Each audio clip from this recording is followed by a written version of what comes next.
Boa tarde a todos. Boa tarde para os que estão acordados, dormindo. Mas ninguém encontra-se deprimido, né? Nós temos hoje essa tarefa de iniciarmos um bate-papo sobre a questão do suicídio. Inicialmente, nós queríamos conceituá-lo. Segundo a Sociedade Brasileira de Psiquiatria, o suicídio é o ato deliberado, executado pelo próprio indivíduo, cuja intenção seja a morte de forma consciente e intencional, mesmo que ambivalente, e usando um meio que ele acredita ser letal. Então, a gente observa que a Associação Brasileira de Psiquiatria, ela traz um conceito, basicamente, médico, para definir o que seríamos suicídio voluntário. Já foi dito aqui no Congresso, e nós vamos aproveitar em cada conceito de natureza médica ou científica, trazer uma interconexão, ou então ampliar com o que a doutrina espírita nos traz, de que para a sociedade em geral, as pessoas interpretam apenas como suicídio isto que está exposto no conceito deste slide. Mas a doutrina espírita, ela vem trazer uma contribuição nesse conceito, e nós vamos ampliá-lo ao longo da palestra. De que, além do suicídio voluntário e consciente, que é a forma como está sendo conceituada, existe o suicídio inconsciente, o suicídio involuntário, que é aquela situação em que o indivíduo não tem desejo de morrer, mas o seu comportamento e as suas atitudes ao longo da vida irá antecipar o número de anos programado para a sua existência. Como exemplo, os vícios da gula, das drogas, dos tóxicos, da bebida, ou seja, como também a imprudência gerada em determinados atos do ser humano na vida, por exemplo, no trânsito. As imprudências cometidas, o indivíduo pode, de uma forma prematura, tirar a sua vida e ser um suicida inconsciente. Também a doutrina espírita traz um outro tipo de suicídio, um outro conceito, que é o suicídio assistido, seria sinônimo de eutanásia. Nós não vamos entrar nos detalhes sobre esse tema, para não fugir da questão do suicídio. Então, repassando, suicídio voluntário é o conceito que vocês estão vendo. A doutrina espírita amplia com o suicídio inconsciente e com o suicídio assistido. A prevalência do comportamento suicida no Brasil foi estabelecida por Bottega, num trabalho que ele apresentou.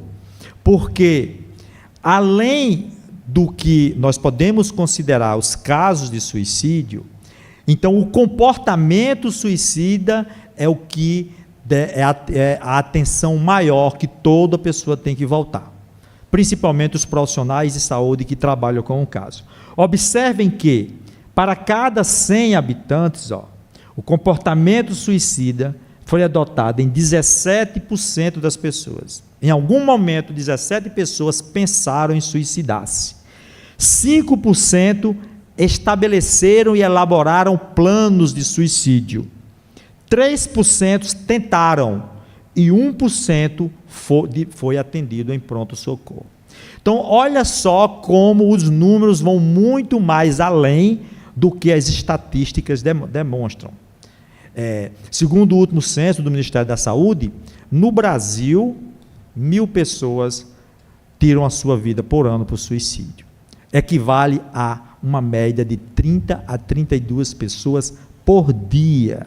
Estes números são alarmantes, porque talvez a maioria de todos nós que estamos aqui não imaginássemos que seria dessa forma. A cada 24 horas, 30 a 32 pessoas tiram a sua vida através do suicídio. No mundo, quase 1 milhão de pessoas tiram as suas vidas por ano. E para cada vida que é retirada, compromete mais 6. A cada 40 segundos, esses números, no mundo, uma pessoa tira a sua vida. E a cada 3 segundos, uma pessoa tenta tirar a sua vida. Então, os números são realmente alarmantes. E pelo que já foi exposto sobre a questão do pensamento aqui, por Dr. Islam, vocês imaginem o que essas 17 pessoas estão atraindo para si, influências da mesma natureza que pode culminar com esse ato. Aí vem mais um contributo que a doutrina espírita traz. Diante de todos os conceitos que já foram colocados aqui sobre o pensamento, sobre o mecanismo de ação, uma onda eletromagnética estabelece o padrão de sintonia para o bem ou para o mal, e que passa a ser uma extensão do próprio indivíduo, conforme foi colocado no conceito do livro Libertação, por um professor. E foi citado o exemplo daquele mecanismo de influência que está no livro No Mundo Maior, que é o caso de Pedro e Camilo, onde os pensamentos dos dois estão tão em sintonia que ninguém consegue diferenciar o que é de um nem o que é do outro. Então, esse tipo de sintonia e de influência em 17% dessas pessoas realmente vão talvez aumentar esse percentual dessa prevalência desse comportamento suicida no Brasil. Então, este é o contributo maior que a doutrina espírita traz para a atualidade. Saber que o fato de você pensar e planejar já vai criar uma circunstância muito forte para que você possa concretizar o ato suicida, independente das causas físicas e orgânicas que estão relacionadas a este ato. Então veja bem, o suicídio é uma das maiores causas de morte em jovens no mundo, sabe? E é considerado não apenas um fato isolado, é um desfecho de um complexo, de um fenômeno, é um processo, é o ato culminante de um processo. Então não existe apenas o ato suicida, o ponto final, ali assim foi só o ponto final. Então, onde é que podemos agir para diminuir as taxas de suicídio? É exatamente ao longo desse processo, nos fatores de riscos que existem, que pode levar o indivíduo a chegar a essa fase final de tirar a sua própria vida. Então é a interação de muitos fatores psicológicos, sociais, ambientais, espirituais, existenciais, transtornos mentais. Então, toda a interação desse conjunto de fatores que vai levar o indivíduo a cometer este ato. Existem dois fatores que são principais que aumentam o risco do indivíduo retirar suicídio. Primeiro fator, tentativa prévia.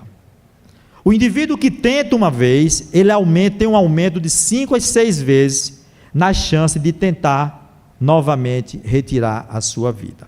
Então não devemos subestimar sempre quando uma pessoa tenta tirar a sua vida. Por quê? Porque mesmo ele passando por essa fase, não conseguindo, as chances dele tentar novamente são muito altas. O segundo fator mais importante é o transtorno mental. 96,8% das tentativas de suicídios estão relacionadas com algum tipo de transtorno mental, e a depressão, como nós vimos aí, representa o principal fator, é a principal entidade nosológica que pode levar o indivíduo a cometer a depressão. Esta análise desse trabalho, que foi publicado por Bertolotti, ele é antigo, mas ele dá uma ideia, olha, como os diversos transtornos mentais estão relacionados com a taxa de suicídio. Transtornos de humor, relacionado com o uso de substâncias químicas, esquizofrenia, quer dizer, transtorno da personalidade. Se você somar esse conjunto de fatores aqui, nós temos quase 80% de causas de um fator de risco dos transtornos mentais que pode levar o indivíduo a cometer o suicídio. Esse trabalho, publicado na Revista Brasileira de Psiquiatria, é uma meta-análise, entendeu? Ou seja, é um conjunto de outros trabalhos que foram analisados e constataram que o diagnóstico psiquiátrico previamente ao suicídio estavam presentes em 87,3% dos casos. Então podemos dizer, tem como prevenir o suicídio? Tem. É difícil você prevenir o ato final, o desfecho do processo, mas você pode prevenir e diminuir essa taxa se você agir nos fatores de riscos. As estatísticas e os trabalhos demonstram que quando você tem uma doença mental, mas você faz tratamento médico dessa doença mental, você baixa consideravelmente as taxas de suicídio que existem naquela população. Então, o fato de ser um doente mental, ele só passa a ser um fator de risco elevado para o suicídio se ele não tiver tratamento e nem acompanhamento pelo profissional competente, pelo profissional adequado.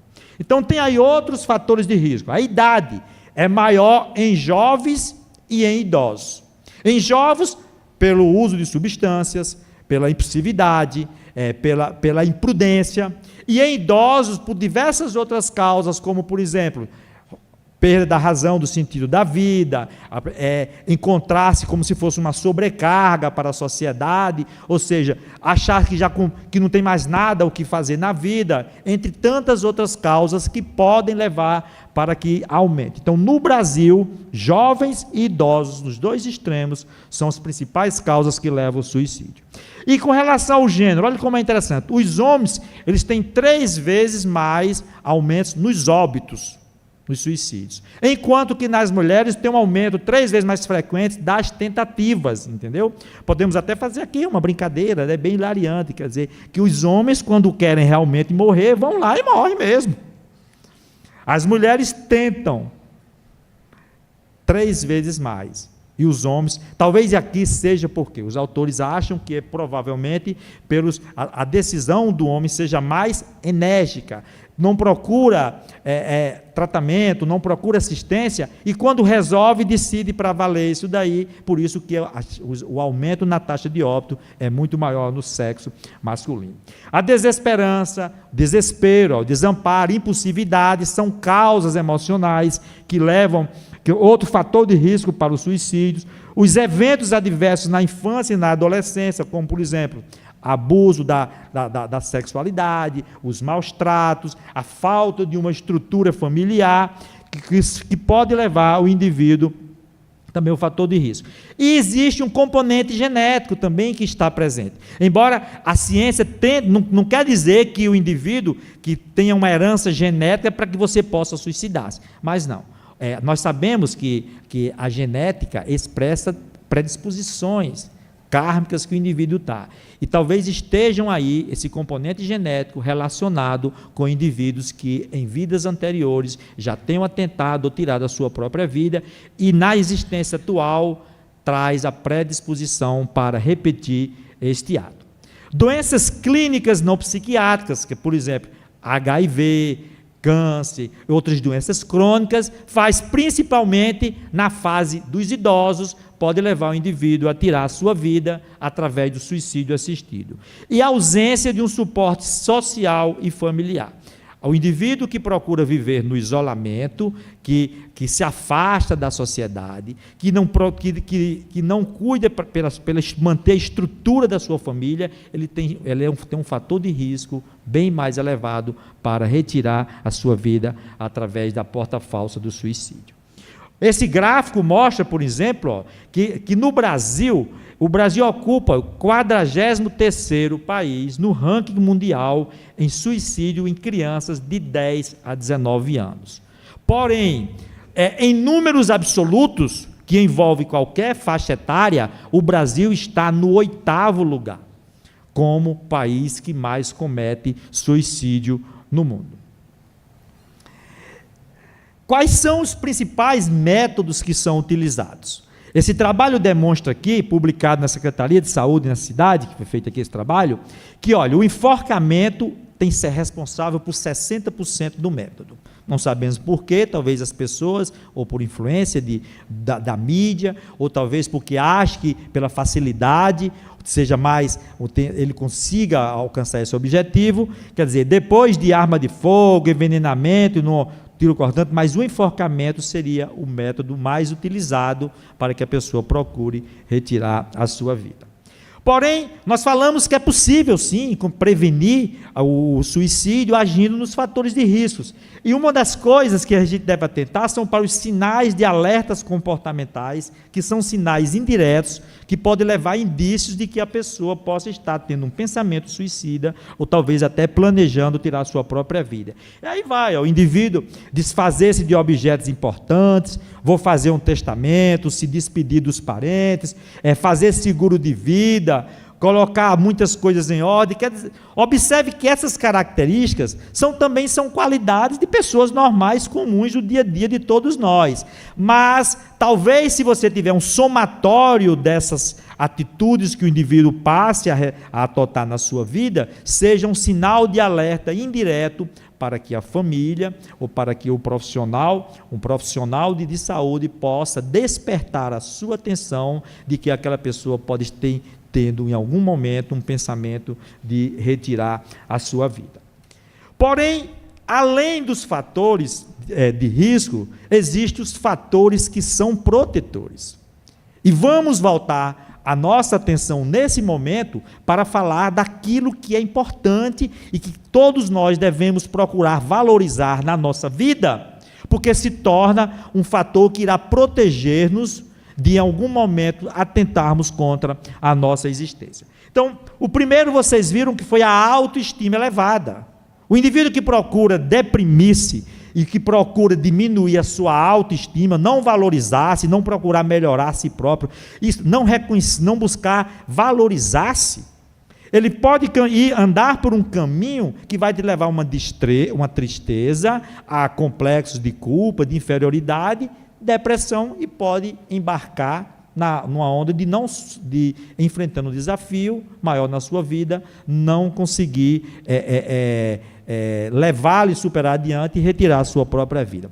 Porém, eu coloquei em destaque aqui esse outro grupo de fatores, porque vocês observem que eles estão relacionados a uma coisa muito importante. O quê? A família. E todos nós aprendemos que a família é a estrutura mais importante da sociedade.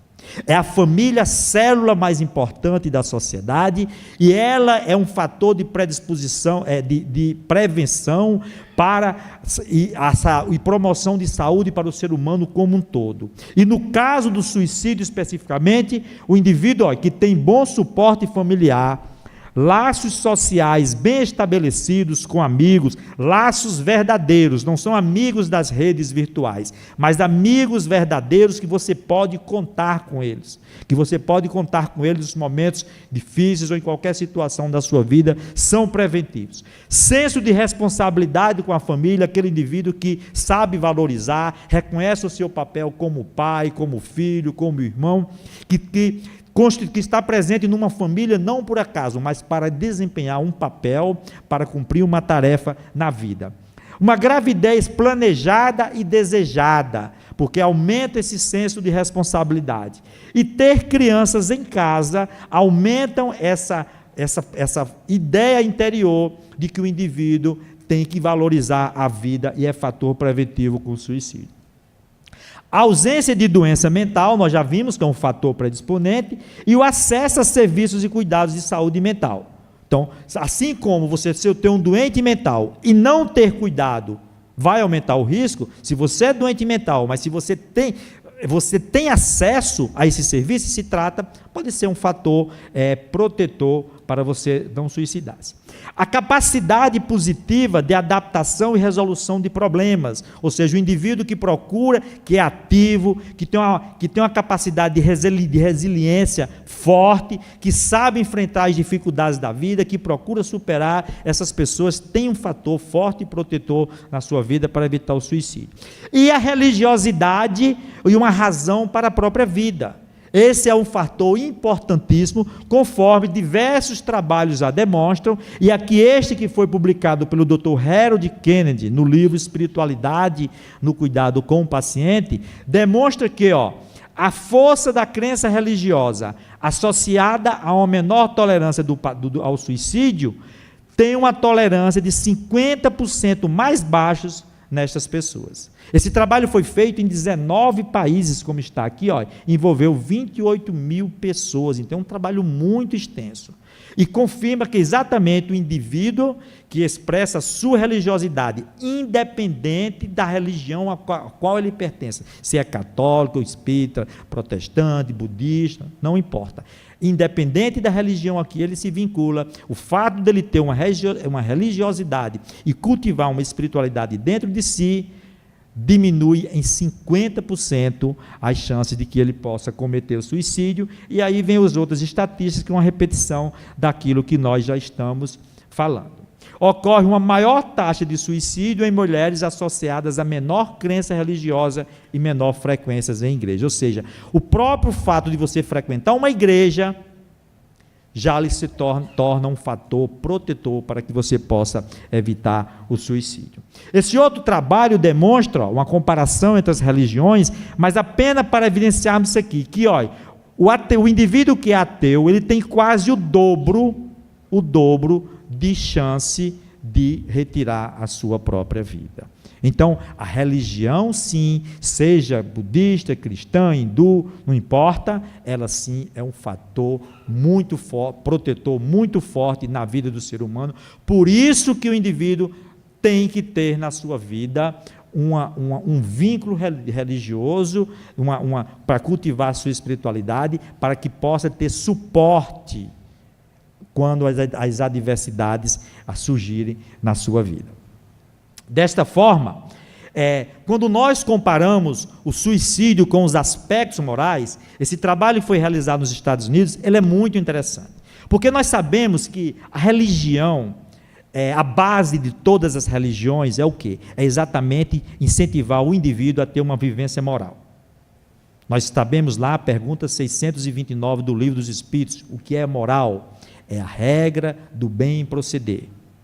O homem procede bem quando faz tudo para o bem de todos, aí ele cumpre a lei de Deus. Então, desta forma, ele está desenvolvendo-se, progredindo moralmente, evoluindo moralmente, se transformando moralmente, que tanto se fala na doutrina espírita e em outras religiões. Então, progresso moral é o progresso que o indivíduo faz em si próprio, no campo de transformação, para que ele se transforme num homem de bem, fazendo o bem para todos. Então foi perguntado se as pessoas aprovavam o método de você tirar a sua vida através de um suicídio assistido, se isso era um comportamento moral aceitável. E observe que as opiniões são divididas. 45% não aprovam e 46% aqui aprovam. Quer dizer, essa opinião é dividida, mas esses 46% das pessoas que aprovam, elas podem ser estratificadas nesse outro trabalho, nessa outra pesquisa que foi feito. Então as pessoas dizem assim, eu aprovo, é moralmente aceitável retirar a sua vida, mas um grupo diz, dependendo da situação. Então, 62% aqui desse grupo diz que quando o indivíduo está tendo uma dor forte e não tem nenhuma esperança de melhora, então é aceitável moralmente que você retire a sua vida. Mas aí nós já sabemos que esse argumento aqui ele é falho. Uma dor muito forte, sem esperança, hoje a ciência já dispõe de métodos suficientes, claros de medicamentos para que você possa tirar e eliminar o tipo de dor, se for uma dor física que o indivíduo tenha, para você neutralizar isso aí. O indivíduo tem uma doença incurável, ter uma doença incurável, então faz com que ele comece a ter desesperança da vida. Então a ausência de religiosidade seria um fator que iria aumentar esse pensamento, e aí entra o apoio social, o apoio familiar, a espiritualidade como mecanismo para aumentar o entendimento da própria vida nessa pessoa, para que ele possa sair desse grupo. Outro, estar pronto para morrer, porque o indivíduo acha que a vida é um fardo. Então, a vida não serve mais, é pesada, então eu estou pronto para morrer. E aqui, 38% das pessoas acham que é moralmente aceita, alegando este argumento. E, por último, quando a pessoa acha que a sua vida, que ele é um fardo extremo e pesado para a sua família. Quer dizer, ele já não é só a vida que é um fardo, mas ele acha que ele é um peso para a família e está dando muito trabalho, então seria melhor eu morrer do que assim eu vou deixar minha família sem ter problema. Então a gente observa que, do ponto de vista moralmente, como se coloca algumas pessoas que pode ser aceitável, os argumentos são muito frágeis, estão muito relacionados com a desesperança e com a ausência de religiosidade na sua vida e da compreensão da própria existência. Daí nós estarmos, nesse mês de setembro, como um alerta mundial na prevenção do suicídio. Então, e a melhor forma de se prevenir o suicídio é o quê? É valorizar a vida. Porque você vai trabalhar os fatores de riscos. E aí a doutrina espírita vem trazer uma contribuição fantástica sobre isso. Que nós vamos abordar aqui 3 aspectos de fatores que podem nos ajudar a compreender o sentido da vida e valorizar a vida. Primeiro, porque a doutrina espírita vem nos trazer subsídios científicos, filosóficos e conceituais fortes para compreendermos a imortalidade da alma. Isto é fundamental. E a doutrina espírita, através dos seus trabalhos, da sua pesquisa, e conforme foi colocado pelo codificador na revelação, diz o seguinte, que onde a ciência provar que o espiritismo está errado, deixe o espiritismo e siga a ciência. Então a doutrina espírita como ciência vem trazer essa contribuição fantástica, de promover investigações que acompanhem o próprio progresso da ciência. Uma das principais revelações que aconteceram no início da doutrina espírita foram as materializações. Então tem aqui o Dr. William Crookes, que fez sessões exaustivas durante 3 anos, com o espírito Kate King, através da médium Florence Cook, e publicou livros fantásticos dos seus resultados. E ele chega a dizer, ao final de todo o seu trabalho, a sua pesquisa, não digo que isso é possível, digo que isso é real, porque ele constatou, através dos seus experimentos, a existência do espírito, a sobrevivência da alma.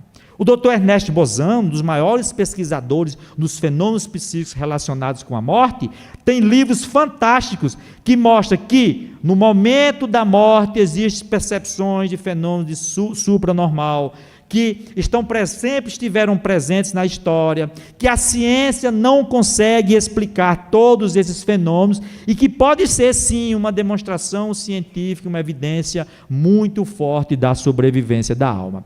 E um dos fenômenos mais importantes que são apresentados são exatamente o quê? As visões no leito de morte. Foram estudados exaustivamente, relatados principalmente pelo Dr. William Barré, onde ele mostra pessoas que estavam no limiar da sua morte e passa a descrever as suas visões de pessoas que já tinham morrido antecipadamente. Então, existem muitos relatos que têm fundamentação científica muito forte que podem ser considerados.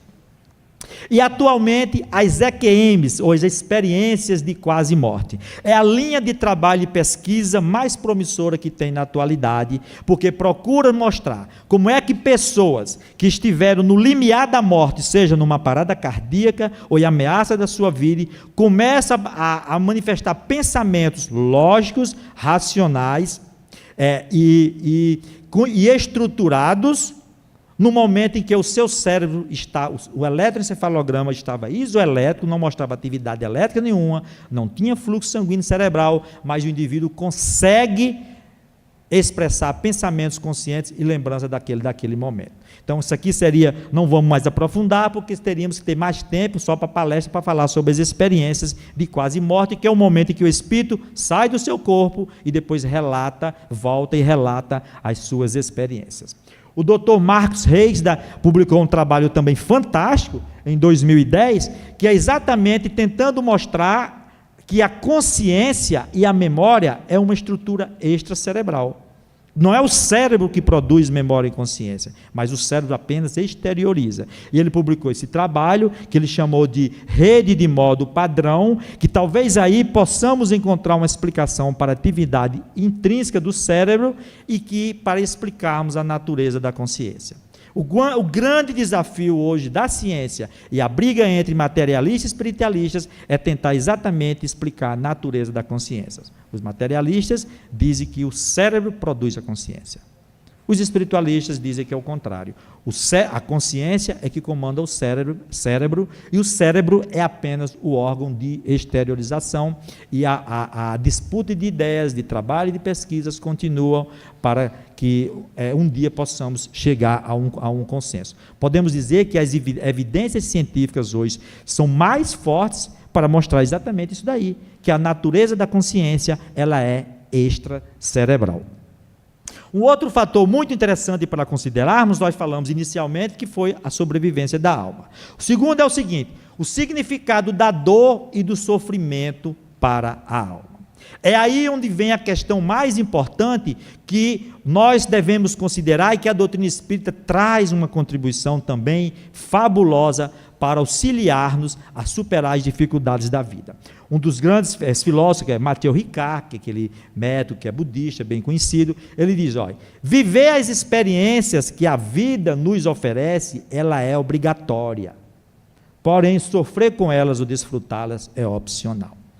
Em outras palavras, todos nós teremos que passar pelas inúmeras experiências dolorosas e boas que existem na nossa vida. Agora, a forma como cada um vai interpretar e fazer escolha é que é opcional, se você vai sofrer ou se vai transformar essas experiências no alimento em oportunidades enriquecedoras para a sua vida. Aí nós vamos falar sobre aquilo que falamos de manhã na pergunta que surgiu sobre a questão da dor dos animais, que eu lembrei para vocês, do instrutor Druso no livro Ação e Reação, quando ele disse que a dor, no estágio evolutivo em que nós nos encontramos, certo? A dor é um dos instrumentos, dos ingredientes mais importantes na economia da vida em evolução. Então, desde os princípios de evolução, dos seres mais primitivos, nas classes mais primitivas, quando o princípio inteligente começa a sua trajetória evolutiva, a dor, de diversas formas, é o mecanismo que vai impulsionando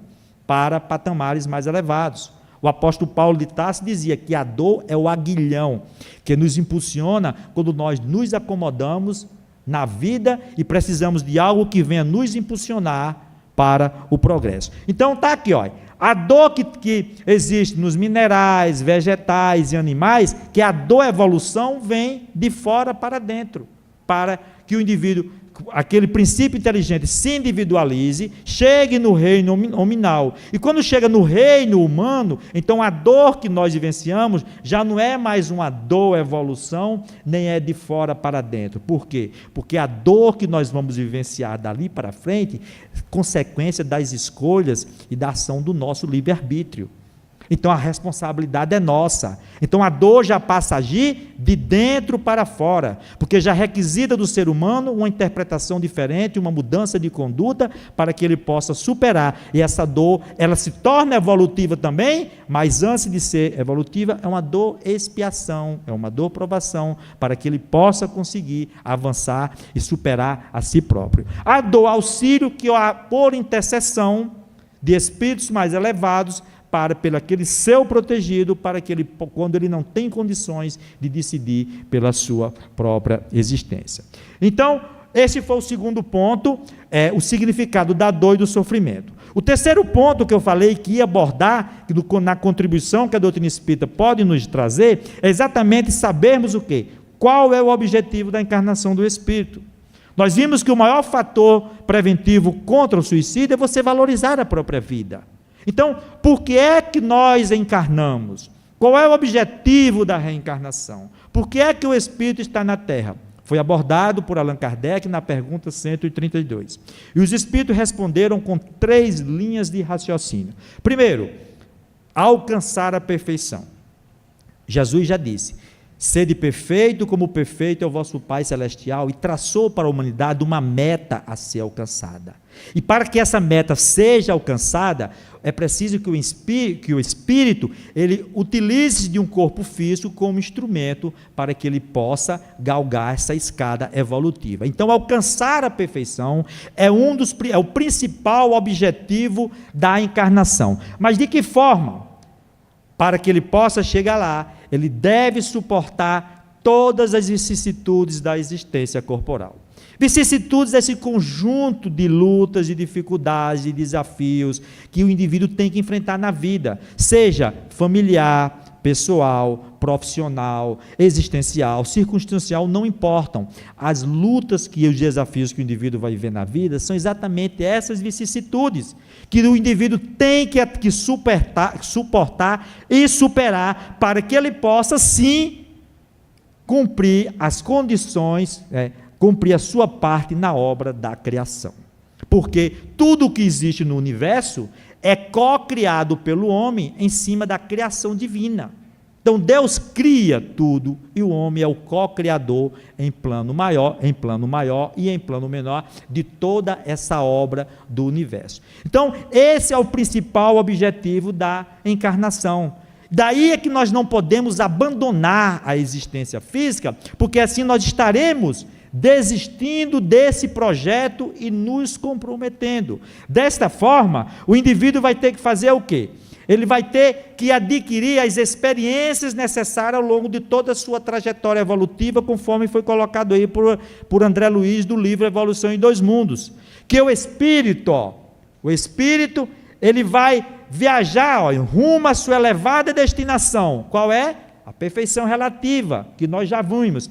Mas para que ele possa chegar lá, ele vai construir o seu próprio veículo de exteriorização, que é o seu corpo físico ou o seu corpo espiritual, que nesta imagem mostra as transformações evolutivas, até que um dia se transforme num corpo luminoso, na expansão do seu corpo espiritual, na luz interior que existe dentro de cada um de nós, conforme Cristo nos disse, que vós sois a luz do mundo e que brilhe a vossa luz. Só que cada um vai tecendo a estrutura que o envolve com os fios de quê? Os fios da experiência.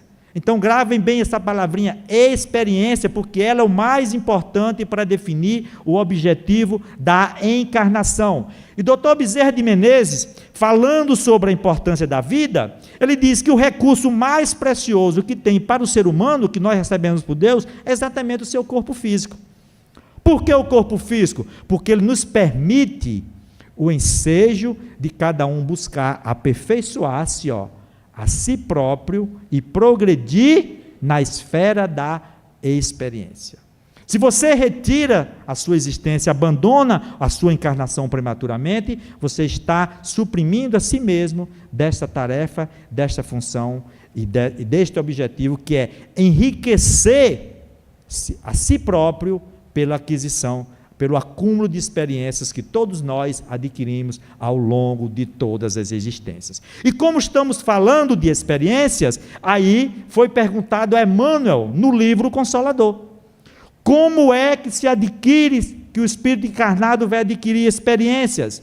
E Emmanuel é bem claro e objetivo quando ele nos diz o seguinte, a luta e o trabalho são tão importantes para o espírito como é o pão para a manutenção do corpo físico. Olha só a comparação que ele faz. Da mesma forma que nós temos que nos alimentar para manter a estrutura física funcionando, nós precisamos da luta e do trabalho também para enriquecer o nosso espírito. E aí ele complementa, é trabalhando e lutando, sofrendo e aprendendo, que a alma vai adquirindo as experiências necessárias na sua marcha para a perfeição. Primeiro objetivo da encarnação do Livro dos Espíritos, na pergunta 132, alcançar a perfeição. Isso é possível através do enriquecimento que o indivíduo faz pelo acúmulo de experiências positivas em sua vida. Então não temos como fugir da luta e da dor quando essas provações e dificuldades chegam na nossa vida e nós temos que abandonar o corpo físico. Então está lá a pergunta direta no Livro dos Espíritos. Tem o homem o direito de dispor da sua própria vida? Não. Porque só a Deus assiste esse direito. Porque a Deus quer dizer, as leis divinas é que programam o mecanismo de desencarnação do indivíduo. Então só a elas é quem tem que ser obedecida. O suicídio voluntário importa numa transgressão dessa lei. E quando você transgride as leis divinas, você se compromete perante a sua consciência, perante Deus, perante a sociedade, e vai ser necessário ressarcir tudo isso daí. E o do suicídio, cujo fim é fugir das misérias e das decepções. E os Espíritos esclarecem mais uma vez, olha, que é fraqueza do nosso espírito quando nós não temos a coragem necessária para superar. Porque as tribulações da vida são as provas e expiações, e felizes aqueles que conseguem vencer esses desafios, porque serão recompensados futuramente. E na pergunta 957, ó, quais são em geral as consequências? O que é que ocorre para o espírito que comete o suicídio? Ó, as consequências são diversas e estão relacionadas com as causas que produzem. Então, não existe duas consequências que sejam iguais. Diversas causas podem levar o indivíduo e são as consequências que estão relacionadas diretamente com as causas. Porém, tem uma consequência que é quase igual em todas, é o desapontamento. É quando o indivíduo constata que o fato dele ter retirado a sua vida não aliviou em nada as suas dores nem o seu sofrimento, porque ele destruiu o corpo físico, mas a alma é imortal. E ao contrário, o que é que vai acontecer? O que vai acontecer é que ele vai ter que resgatar e ressarcir isso daí, ou nessa mesma existência, imediatamente, ou então numa existência mais na frente, que será, sim, ó, pior do que aquela que interrompeu.